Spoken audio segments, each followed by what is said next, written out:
हे आम्हाला देखील माहिती आहे. सभापतींच्या अधिकारात आम्ही देखील कित्येक वर्ष सभागृहात आहोत. सभापतींना शासनाला निर्देश देण्याचे अधिकार आहेत की आपण कारवाई करावी, मग ते कोणी असेल, कमिशनरवर पण कारवाई करावी, म्हणजे जे काय कोणाला. परंतु सभापतींना स्वतः कारवाई करायचे अधिकार आहेत की नाही हा मूळ प्रश्न आहे. प्रश्न काय आहे की सभापतींनी सरकारला निर्देश दिले की तुम्ही कारवाई करा एखाद्या प्रकरणामध्ये, तर तो सभापतींचा अधिकार आहे, आम्ही मान्य करतो. अशी कित्येक प्रकरणं या सभागृहात झालेली आहेत. परंतु सभापती हे कुठल्या पक्षाचे नाहीत. पक्षाचा इंटरेस्ट घेऊन सभापती डायरेक्शन देऊ शकत नाहीत. तिकडे बसलेली व्यक्ती जी आहे ही महाराष्ट्र राज्याच्या घटनापीठावरती बसलेली आहे आणि घटनापीठावर एकदा जर कोण बसलेला असेल तर त्याच्यासाठी सगळे समान असतात आणि त्याच्यामुळे पक्षहिताचे निर्णय हे सभापतींच्या खुर्चीवरनं होऊ नये आणि म्हणून हा प्रश्न खूप लोकांच्या मनात आहे. त्याच्या बाबतीतला सभापतींनी निर्देश कारवाईचे सरळ सभापतींनी कारवाई करावी अशा प्रकारच्या बाबतीमधला संभ्रम आहे. सभापतींनी सरकारला निर्देश दिले तर त्याच्या बाबतीत आमचं काहीच म्हणणं नाही. आमचा जो प्रश्न आहे तो आहे. माननीय मुख्यमंत्री, एक अत्यंत महत्त्वाचा आणि घटनात्मक मुद्दा हा सभागृहामध्ये चर्चेला आलेला आहे. मुळामध्ये आपण जर आपलं संविधान बघितलं तर या संविधानामध्ये एक्झिक्युटिव्ह आहे, एक्झिक्युटिव्ह म्हणजे मंत्रिमंडळ आहे, ज्युडिशियरी आहे आणि लेजिस्लेचर आहे, म्हणजे हे लेजिस्लेचर आहे. आणि या तिघांचे अधिकार ठरलेले आहेत. याच्यामधले एक्झिक्युटिव्ह अधिकार जे आहेत ते एक्झिक्युटिव्हचे आहेत, ते लेजिस्लेचरचे नाही आहेत. त्याच्याकरता लेजिस्लेचरला एक्झिक्युटिव्ह उत्तरदायी आहे. लेजिस्लेचर त्याला प्रश्न विचारू शकतं, त्याचं उत्तर एक्झिक्युटिव्हला द्यायचं आहे. त्यामुळे आपण जर बघितलं तर साधारणपणे सभापती किंवा अध्यक्ष स्थानावर बसलेली जी मंडळी असतात यांचा एक सन्मान असतो. त्यांनी एखादा निर्देश दिला तर तो निर्देश पाळला गेला पाहिजे असा आपला प्रयत्न असतो. मात्र या संदर्भात सभापती महोदयांची माफी मागून मी सांगतो की सभापती किंवा अध्यक्ष एक्झिक्युटिव्हच्या शूमध्ये जाऊ शकत नाही. They have no power to enter into the shoe of executive.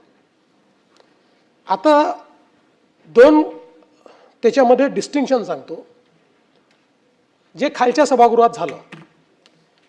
आता खालच्या सभागृहातला विषय काय होता, अधिकारी मंत्र्याला ब्रीफिंगला आला नाही. आता हा केवळ एक्झिक्युटिव्हचा विषय नाही आहे, हा लेजिस्लेचरचा विषय आहे.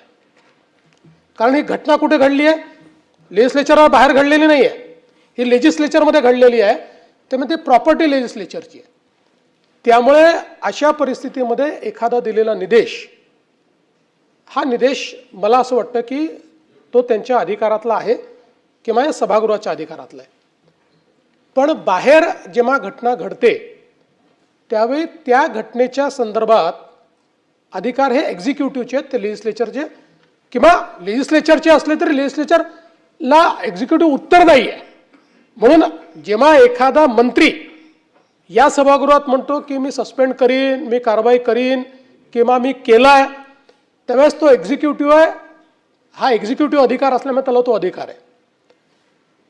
ज्यावेळेस सभापती असं निदेशित करतात त्यावेळी सभापतींनी तो दिलेला निदेश असतो, त्या संदर्भात त्यावेळच्या परिस्थितीनुसार त्यांनी तो दिलेला निदेश असं समजून वस्तुस्थिती असेल तर एक्झिक्युटिव्ह त्याच्यावर कारवाई करतो आणि त्याच्यात जर वेगळी वस्तुस्थिती असेल तर एक्झिक्युटिव्हला हा अधिकार आहे की ते पुन्हा त्यांना कळवू शकतात की ही वस्तुस्थिती नाही, हे करणं शक्य नाही.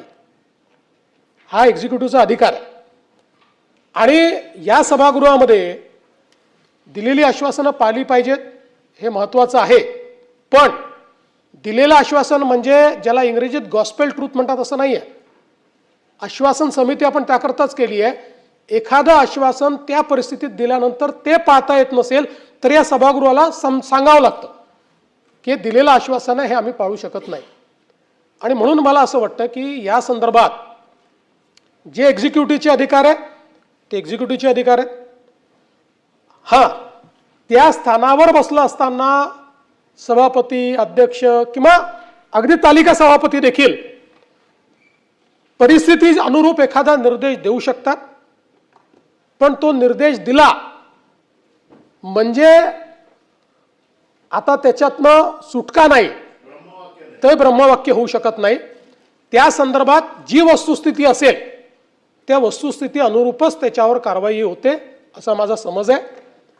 आणि म्हणून आज उद्या जेव्हा या संदर्भात माननीय सभापतींना आपलं रुलिंग द्यायचं आहे ते रुलिंग देऊ शकतील.